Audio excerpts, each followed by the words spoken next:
അപ്പോൾ മക്കളെ എല്ലാവർക്കും നമസ്കാരം. എല്ലാവരും സുഖമായിട്ടിരിക്കുന്നു. ഞാനും ഇവിടെ സുഖമായിട്ടിരിക്കുന്നു. ഇന്ന് ഞാൻ നാണ്ടെ ഈ വളരെ ഗുണകരമായിട്ടുള്ള ഒരു പച്ചക്കറിയാണല്ലോ ബീട്രൂട്ട്. അതുകൊണ്ട് ഒരു ലളിതമായ രീതിയിൽ ടേസ്റ്റി ആയിട്ട് നല്ലെണ്ണയ്ക്കകത്ത് തയ്യാറാക്കുന്ന ഒരു അച്ചാറിൻ്റെ റെസിപ്പിയായിട്ടാണ് ഞാൻ വന്നിരിക്കുന്നത്. ഇത് റൂട്ട് വെജിറ്റബിളാണ്. ഇതിന് വളരെയേറെ ഒന്നിലധികം ഗുണങ്ങളുള്ള ഒരു വെജിറ്റബിളാണ്. വെജിറ്റബിൾ കഴിക്കാത്ത കുഞ്ഞുങ്ങൾക്ക് ഇതേ രീതിയിൽ ബീട്രൂട്ട് അച്ചാറിട്ട് കൊടുത്താൽ അവർ കഴിക്കും. ചോറിൻ്റെ കൂടെ സ്കൂളിൽ കൊടുത്തു വിടാനായിട്ടും ജോലിക്ക് പോകുന്നവർക്കായാലും നല്ല ഒരു അച്ചാറാണിത്. അപ്പോൾ ഇതിൽ വളരെയേറെ ഒന്നിലധികം ആരോഗ്യ ഗുണങ്ങളുള്ള ഒരു റൂട്ട് വെജിറ്റബിളാണ് ബീട്രൂട്ട്. ഹൃദയാരോഗ്യത്തിനും ഡയറ്റ് കൺട്രോൾ ചെയ്യുന്നവർക്കും രക്തം ഉണ്ടാവാനും ഒക്കെ നല്ലതാണ്. ഇതിൽ നാരുകൾ നിർമ്മിതമാണ്. പൊട്ടാസ്യം, വൈറ്റമിൻ സി, ഇരുമ്പ്, ഫോളേറ്റ് എന്നിവ, അതുപോലെ നമ്മുടെ രോഗപ്രതിരോധ ശേഷി, ആൻറ്റി ഓക്സിഡൻറ്റ് ആണല്ലോ രോഗപ്രതിരോധ ശേഷി, ഇതെല്ലാമായിട്ട് നിറഞ്ഞാണ്. നമ്മൾ പച്ചക്കറിയിലൊക്കെ കിടക്കുമ്പോൾ നമ്മളിത് നിസ്സാരവൽക്കരിച്ച് തള്ളിക്കളയരുത്. അപ്പം ഇതുകൊണ്ട് ലളിതമായ രീതിയിൽ എങ്ങനെയാണ് ഞാൻ അച്ചാറുണ്ടാക്കുന്നത് നമുക്കൊന്ന് കണ്ടു നോക്കിയാലോ. വീഡിയോയിലേക്ക് പോകാം മക്കളെ. അതിനായിട്ട് എടുത്തിരിക്കുന്നതാണ് 2 ബീട്രൂട്ടാണ്. ഇതൊരു 300 ഗ്രാമോളം കാണും. ഇത് രണ്ടും കൂടെ ഒരു 400 ഗ്രാം കാണും. ഒരു 1.5 കുടം വെളുത്തുള്ളി പീസാക്കി കട്ട് ചെയ്ത് വെച്ചിരിക്കുന്നതാണ്. പിന്നെ ഒരു 5-6 പച്ചമുളക് എടുത്തിട്ടുണ്ട്, കട്ട് ചെയ്ത് വെച്ചിട്ടുണ്ട്. പിന്നെ ഒരു നല്ല വലിയ കഷ്ണം ഇഞ്ചി നീളത്തിൽ ഇതേ രീതിയിൽ. അപ്പം നമുക്കിത് കട്ട് ചെയ്യാം. ഇതെന്താ കട്ട് ചെയ്യുമ്പോൾ നമ്മൾ വളരെ ശ്രദ്ധിക്കണം കേട്ടോ. ഇതേ രീതിയിൽ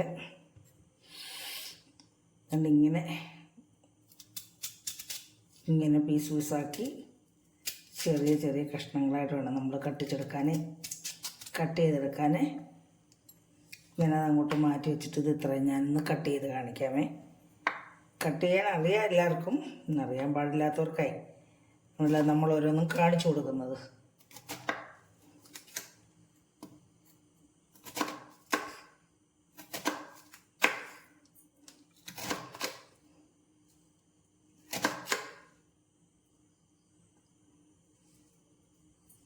നമ്മളിത് കൂട്ടിപ്പിടിച്ചിങ്ങനെ കട്ട് ചെയ്യും. ഇതിൽ ഓരോ ചെറിയ പീസുകളായിട്ട് നമ്മൾ കട്ട് ചെയ്തെടുത്തിട്ടുണ്ട്. എന്നിട്ട് ഇത് നമ്മളിതേ രീതിയിൽ നമ്മൾ ചെറിയ കട്ടകളായിട്ട് ഇങ്ങനെ കണ്ടോ, ഇതേ രീതിയിൽ കിട്ടിയിട്ടുണ്ട്. നമുക്കിങ്ങനെയാണ് കിട്ടേണ്ടത്. അപ്പം ഇതേ രീതിയിൽ നമുക്ക് ഇതെല്ലാം ഒന്ന് കട്ട് ചെയ്തെടുക്കാം. അപ്പോൾ മക്കളെ തന്നെ നമ്മൾ ഇതേ രീതിയിൽ കട്ട് ചെയ്തെടുത്തിട്ടുണ്ട്. കണ്ടോ, വെള്ളം ഇതിൻ്റെ അകത്തെ വെള്ളമാണിത് കേട്ടോ. നമ്മൾ വെള്ളം ഒട്ടുമേ ഇല്ലാതാണ് അച്ചാർ റെഡിയാക്കുന്നത്. നമുക്കിനി ഇതൊരു പാത്രത്തിലേക്ക് മാറ്റാം. അപ്പം നമുക്ക് അച്ചാർ തയ്യാറാക്കാനായിട്ട് നമുക്ക് ചട്ടി ചൂടായിട്ടുണ്ട്. ഇതിലേക്ക് ഞാൻ ഒരു 200 ഗ്രാം കണക്കാക്കി നല്ലെണ്ണ ഒഴിച്ചു കൊടുക്കുവാണ് കേട്ടോ. നല്ലെണ്ണയ്ക്കകത്താണ് ഞാൻ ഇത് തയ്യാറാക്കുന്നത്, ഉദയം നല്ലെണ്ണ. അപ്പോൾ നമ്മൾ നല്ലെണ്ണയ്ക്കകത്ത് ഉണ്ടാക്കിയാൽ നമ്മുടെ ആരോഗ്യത്തിന് നല്ലതാണ്. നമ്മുടെ അച്ചാറ് കേടാവത്തുമില്ല. എണ്ണയൊന്ന് മൂക്കട്ടെ. അപ്പോൾ നോക്കിക്കേ, ഈ ബീട്രൂട്ടിൽ ഈ കട്ട് ചെയ്ത് വെച്ചിരിക്കുന്ന ബീട്രൂട്ടിലേക്ക് ഞാൻ ഒരു 1/2 ടീസ്പൂൺ ഉപ്പ് ചേർത്താനുള്ള അതിനകത്ത് ഉപ്പ് പിടിക്കാൻ വേണ്ടി. അപ്പം നമ്മളിനി എണ്ണയ്ക്കകത്തിട്ടൊന്ന് വറുത്ത് കോരി എടുക്കുകയാണ് കേട്ടോ.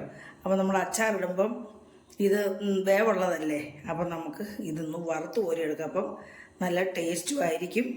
അപ്പോൾ ഇത് പിന്നെ വെള്ളവും ഒന്ന് തോർന്ന് കിട്ടും. അപ്പോൾ നമ്മുടെ എണ്ണ മൂത്തിട്ടുണ്ട്. ഇതിലേക്ക് നമുക്ക് കുറേശ്ശെ ഇട്ടൊന്ന് വറുത്തെടുക്കാം. അപ്പം ഞാൻ മീഡിയം പരുവത്തിലാണ് ഈ എണ്ണ തിളച്ച് കഴിഞ്ഞപ്പോൾ മീഡിയം പരുവത്തിലാണ് ഈ ഫ്ലെയിം ഇട്ടിരിക്കുന്നത്. അപ്പം നമുക്കതൊന്ന് വറുത്തെടുക്കാം. കുറേശ്ശെ ഇട്ടൊന്ന് വറുത്ത് കോരി എടുക്കാമേ.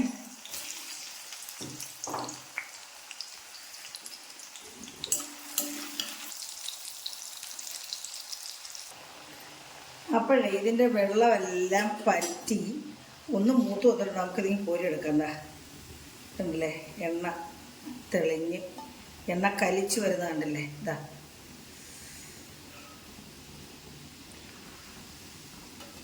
അപ്പോൾ ഇത് ഇതിൻ്റെ എണ്ണ പിന്നെ വെള്ളം വാർന്ന് വരാതിരിക്കാനും ഇതൊന്നും വേവാനും വേണ്ടിയാണ് ഇങ്ങനെ ചെയ്യുന്നത് കേട്ടോ. നല്ല ടേസ്റ്റാണ് ഇങ്ങനെ ചെയ്താൽ. കുഞ്ഞുങ്ങൾക്കൊക്കെ ഇഷ്ടപ്പെടും. നമ്മൾ ചോറ് കൊണ്ടുപോകുന്ന, ഞാൻ പറഞ്ഞല്ലോ, ചോറ് കൊണ്ടുപോകുന്നവർക്ക്, അച്ചാർ വേണ്ടുന്നവർക്ക് നമ്മുടെ ശരീരത്തിന് ദോഷം വരാത്ത രീതിയിലുള്ളൊരു അച്ചാറാണ്. പുളിയുള്ള വസ്തുക്കളാകുമ്പോൾ കൂടുതൽ ഉപ്പും പിടിക്കും. വെളിച്ചെണ്ണയാകുമ്പോൾ അതും നമ്മുടെ ശരീരത്തിന് കേട്. ഇതിപ്പോൾ അധികം ഉപ്പും പിടിക്കത്തില്ല, ആവശ്യത്തിനുള്ള ഉപ്പും പിടിക്കത്തുള്ളൂ. എണ്ണയാകുമ്പോൾ നമ്മുടെ ശരീരത്തിന് നല്ല ഗുണകരമായിട്ടുള്ള ഒന്നാണ് എള്ളെണ്ണ എന്ന് പറയുന്നത്. അപ്പോൾ ഞാനിത് ബാക്കിയും കൂടി ഞാൻ തൊട്ടിട്ട് കൊടുക്കാം കേട്ടോ.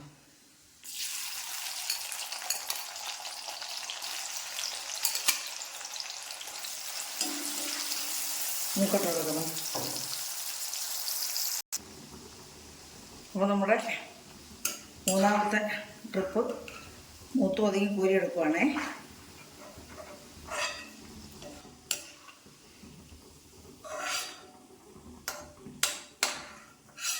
കണ്ടില്ലേ, എല്ലാം നല്ല ക്ലിയർ ആയിട്ട് തന്നെ ഇരിക്കുന്നത്. നമുക്കിതിലേക്ക് തന്നെ ഒരു 3/4 ടീസ്പൂൺ കടുക് ഇട്ട് കൊടുക്കുകയാണ്. കടുക് ഇടുന്നതല്ല, എത്ര വേണേലും ഇടുന്ന നല്ലത്. അപ്പോൾ കടുകെല്ലാം പൊട്ടി ഇതിലേക്ക് നമുക്ക് ഒരു 3 വറ്റൽമുളക് 4 വറ്റൽമുളക് മുറിച്ചിട്ട് കൊടുക്കുകയാണ്. എന്നിട്ട് ഇതിലേക്ക് നമ്മൾ ആവശ്യത്തിന് സാധാരണ ചെയ്യുന്ന പോലെ തന്നെ കറിവേപ്പില ചേർത്ത് കൊടുക്കുകയാണ്. എന്നിട്ട് ഇതിലേക്ക് ഞാൻ ഇഞ്ചി ഇട്ട് കൊടുക്കുവാണ്. പറയുന്നത് ഇഞ്ചിക്ക് മൂപ്പാണല്ലോ, ഇഞ്ചി നന്നായിട്ട് മൂക്കണം. നമ്മൾ ഏതൊരു അച്ചാറിന് ഇഞ്ചി ഫസ്റ്റിലായിട്ട് മൂപ്പിക്കണം, അല്ലെങ്കിൽ അത് മൂക്കാതെ കിടന്നത് വെള്ളമായിട്ട് കരിച്ചിട്ടൊരു ടേസ്റ്റ് വ്യത്യാസം വരും അച്ചാറിനൊക്കെ.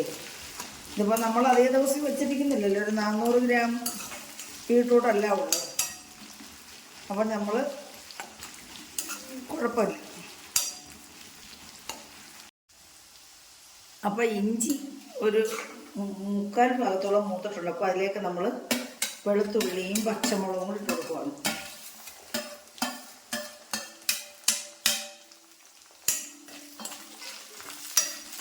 അപ്പം മക്കളെ, നമ്മുടെ ഇഞ്ചിയും വെളുത്തുള്ളിയും പച്ചമുളകും എല്ലാം നന്നായിട്ട് മൂത്തിട്ടുണ്ട്. ഇനി നമുക്കിതിലേക്ക് പൊടി ചേർത്ത് കൊടുക്കാമേ. 1/2 ടീസ്പൂൺ മഞ്ഞൾപ്പൊടിയാണ് ചേർത്ത് കൊടുക്കുന്നത് കേട്ടോ. മഞ്ഞൾപ്പൊടി നമ്മൾ ഏത് ഭക്ഷണത്തിനും ചേർക്കാം, പക്ഷെ ഇതിൻ്റെ കളറിന് ചേഞ്ച് വരും മഞ്ഞൾപ്പൊടി ഇട്ടാൽ. എന്നാലും കുഴപ്പമില്ല, മഞ്ഞൾപ്പൊടി നമ്മൾ ചേർക്കണം. അതൊരു അണുനാശിനിയാണ് മഞ്ഞൾപ്പൊടി. പിന്നെ നമ്മളിതിലേക്ക് മുളക് പൊടി ചേർത്ത് കൊടുക്കുവാണ്. ഞാൻ ഒരു 3 ടീസ്പൂണാണ് ചേർത്ത് കൊടുക്കുന്നത് കേട്ടോ.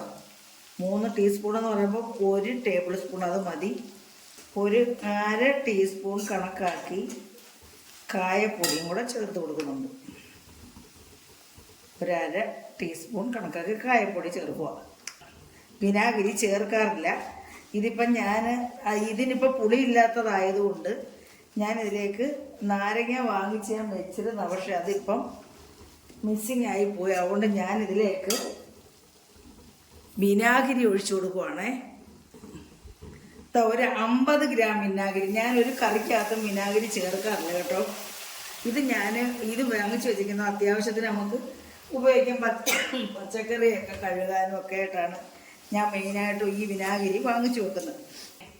ബീട്രൂട്ടിന് പുളിയില്ലല്ലോ, അപ്പോൾ പുളിപ്പ് കിട്ടാൻ വേണ്ടി ഞാൻ നാരങ്ങ ചേർക്കാനായിരുന്നു ഇരുന്നത്. ഞാൻ പറഞ്ഞില്ല നാരങ്ങ. അപ്പോൾ നമ്മൾ ഇതിൻ്റെ എണ്ണ ഇത് മതി. അപ്പോൾ ഇതിനകത്തും എണ്ണ പിടിച്ചിട്ടുണ്ട്. അപ്പോൾ ഈ എണ്ണയും കൂടെ ആകുമ്പോൾ പരുവോ, അപ്പം ഇത് കേടാവാതെ ഇരിക്കും. പിന്നെ പുളിപ്പ് കിട്ടാൻ വേണ്ടിയാണ് ഞാൻ ആ വിനാഗിരി ഒഴിച്ചത് കേട്ടോ. ഞാൻ ഇതിലേക്ക്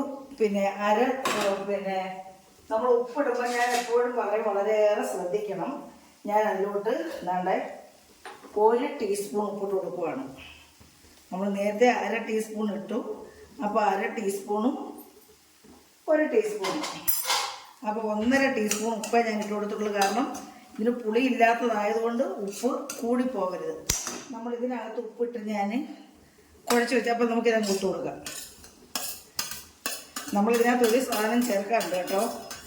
ഉലുവാപ്പൊടി ചേർത്തില്ല. ഞാൻ ഉലുവാപ്പൊടിയും കൂടെ അങ്ങ് ചേർക്കാം. ഉലുവാപ്പൊടി ഒരു 1/4 സ്പൂൺ മതി കേട്ടോ. കഴിക്കുവേ ഉലുവാപ്പൊടി നമ്മൾ കൂടുതൽ ചേർത്താൽ കഴിക്കും. എന്നാലും ഒരു ടേസ്റ്റിന് വേണ്ടി ഉലുവാപ്പൊടി വേണമല്ലോ. അപ്പം നമുക്ക് ഇതങ്ങ് കൂട്ടി ചേർക്കാം. അപ്പോൾ ഇതിനകത്തിന് നമ്മൾ ഒട്ടുമേ വെള്ളം തൊടിയിച്ചിട്ടില്ല, വെള്ളം ചേർക്കുകയോ ചെയ്യും. നമ്മൾ അച്ചാറൊക്കെ ഉണ്ടാക്കുമ്പം പിന്നെ വെള്ളമയം ഉണ്ടെങ്കിലാണ് ഇതിനകത്ത് ഫംഗസൊക്കെ ആവുന്നത്. അപ്പോൾ നമ്മൾ വെള്ളമയമില്ലാതെ തനി നല്ല പ്യുവർ എണ്ണയ്ക്കകത്ത്, പച്ചെണ്ണയ്ക്കകത്ത് തയ്യാറാക്കുന്ന ഒരു അച്ചാറും കേടാവത്തില്ല. നമ്മൾ കൈ കൊണ്ട് തൊടുകയോ അല്ലെങ്കിൽ നമ്മൾ സ്പൂണ് വെച്ച് എടുക്കുമ്പം നമ്മുടെ ആ സ്പൂണ് ഈ ഗ്യാസിൽ വെച്ച് ഒന്ന് ചൂടാക്കിയതിന് ശേഷം മാത്രം നമ്മൾ അച്ചാറിനകത്ത് ഇടാൻ പാടുള്ളൂ. അല്ലെങ്കിൽ നമ്മൾ കഴുകി വെച്ചിരിക്കുന്ന സ്പൂൺ അതുപോലെ കൊണ്ട് മുക്കിയാൽ അതിൻ്റെ വെള്ളമയം കൊണ്ട് നമ്മുടെ അച്ചാറൊക്കെ ചീത്തയാവാനുള്ള സാധ്യത, ചീത്തയാവും.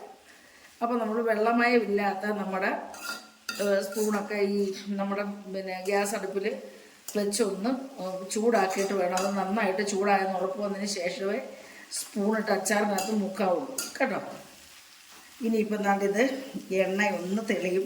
നമ്മുടെ ഇത് എണ്ണയ്ക്കകത്ത് വെന്തതാണല്ലോ, അപ്പോൾ ഇനി വേവിക്കേണ്ട കാര്യമില്ല. ഇതിപ്പോൾ നമ്മുടെ അച്ചാറിവിടെ റെഡി ആയിട്ടുണ്ട്. ഞാനൊന്ന് ഉപ്പ് നോക്കട്ടെ. ഞാൻ നേരത്തെ ഉപ്പ് നോക്കിയായിരുന്നു കേട്ടോ. അപ്പം നല്ലൊരു അച്ചാറാണിത്. അപ്പം നമുക്ക് എണ്ണ വേണമെങ്കിൽ കുറച്ചുകൂടെ ചേർത്ത് കൊടുക്കാം, കാരണം ഇതിന് നടുക്കോട്ടെടുക്കാം, ഒന്ന് ചൂടാവട്ടെ. കാരണം എണ്ണ തെളിഞ്ഞ് നിൽക്കണം ഇതിനകത്തേക്ക്. എണ്ണ തെളിഞ്ഞ് നിൽക്കണമെങ്കിൽ നമ്മുടെ അച്ചാർ കേടാവാതിരിക്കത്തുള്ളൂ. അപ്പോൾ ഞാൻ കുറച്ച് എണ്ണ നടുക്കൊഴിച്ച് വെക്കുക, അത് ചൂടാൻ വേണ്ടിയാണ്. അപ്പോൾ ഇത് ഇൻഡാലിയത്തിൻ്റെ ചീനിച്ചട്ടിയാണ്, അതുകൊണ്ട് പെട്ടെന്ന് ചൂടാകും. പിന്നെ നമ്മൾ അച്ചാർ ഐറ്റംസൊക്കെ ഇടുമ്പോൾ നമ്മൾ ഒരു കാരണവശാലും നമ്മൾ അലൂമിനിയം പാത്രത്തിലോ ഒന്നും ഇടാൻ പാടില്ല. ഇങ്ങനെയുള്ള ഇൻഡാലിയൻ ചീനിച്ചട്ടിയിലോ അല്ലെങ്കിൽ നോൺ സ്റ്റിക്ക് പാനിലോ ഒക്കെ ഇടാൻ. നോൺ സ്റ്റിക്ക് പാനും നമ്മൾ ഇച്ചിരി സ്റ്റിക്ക് ഇളകിപ്പോയിട്ടുള്ള പാത്രം ഉപയോഗിക്കാൻ പാടില്ല കേട്ടോ, അതൊക്കെ നമുക്ക് വിഷമാണ്. പിന്നെ ഉപ്പ്, വിനാഗിരി ഒക്കെ രാസപ്രവർത്തനം നടക്കുന്നതാണ്. അതുകൊണ്ട് അലൂമിനിയം ചീനിച്ചട്ടികളൊന്നും നമ്മൾ ഉപയോഗിക്കാൻ പാടില്ല കേട്ടോ. അപ്പോൾ നമ്മുടെ ടേസ്റ്റി അച്ചാർ ഇവിടെ റെഡി ആയിട്ടുണ്ട്. അപ്പോൾ നമുക്കിത് തണുത്തതിന് ശേഷം ഒരു ഗ്ലാസ് വാനിൽ നമുക്ക് സൂക്ഷിച്ച് വെക്കാം. അപ്പോൾ എല്ലാവരും ഇങ്ങനെ ചെയ്ത് നോക്കുക. അപ്പോൾ ഇഷ്ടപ്പെട്ടിട്ടുണ്ടെങ്കിൽ ലൈക്കും കമൻറ്റും സബ്സ്ക്രൈബും ചെയ്ത് ആ ബെൽ ബട്ടനോടൊന്ന് ക്ലിക്ക് ചെയ്ത് ഓളെന്ന ഓപ്ഷനോടെ കൊടുക്കുക. എങ്കിലും ഞാനിടുന്ന വീഡിയോസിൻ്റെ നോട്ടിഫിക്കേഷൻ കിട്ടുകയുള്ളൂ. അടുത്തൊരു വീഡിയോ ആയിട്ട് വരുന്നവരെയും എല്ലാവർക്കും എൻ്റെ നന്ദി, നമസ്കാരം മക്കൾ.